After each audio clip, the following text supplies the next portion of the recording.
Liz Cheney, who wants to be a U.S. Senator, is quite transparent in her belief that her sister Mary and Mary's wife Heather and their 2 children are not entitled to the same benefits as everyone else.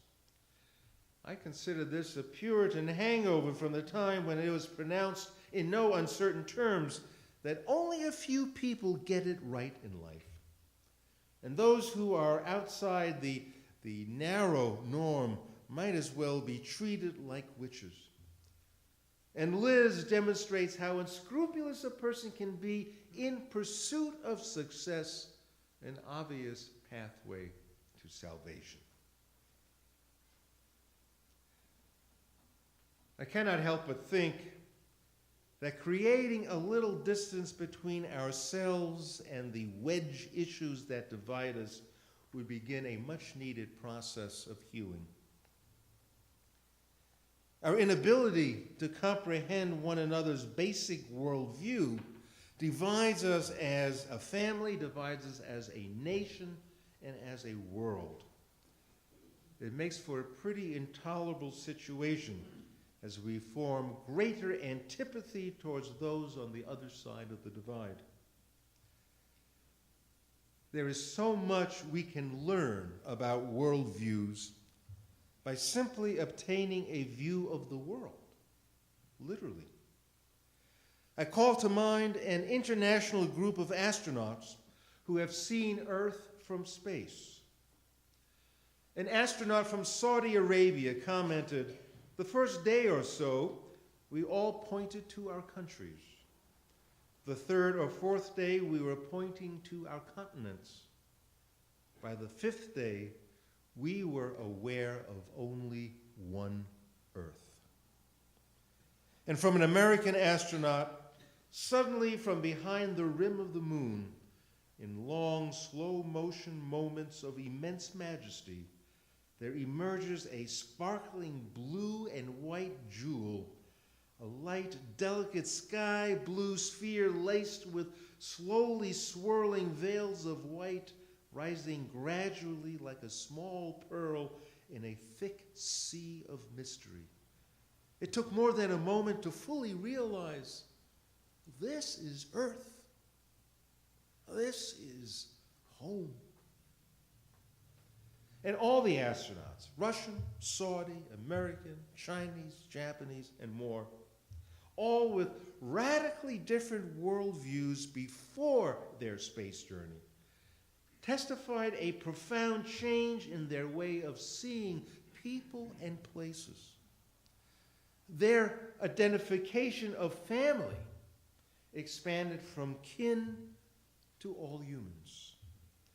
Their identification of home country expanded to home planet.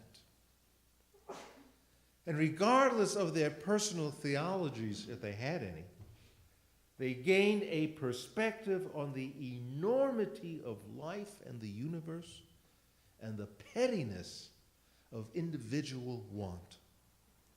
There is a harmony in the heavens that eludes us in our tiny hamlets on separate continents and separate nations, even separating us at Thanksgiving tables. Now, keeping the astronauts' profound experience in mind, maybe we can allow our gratitude to extend beyond what is good just for me and come to realize how small our planet and how grandiose our self-importance.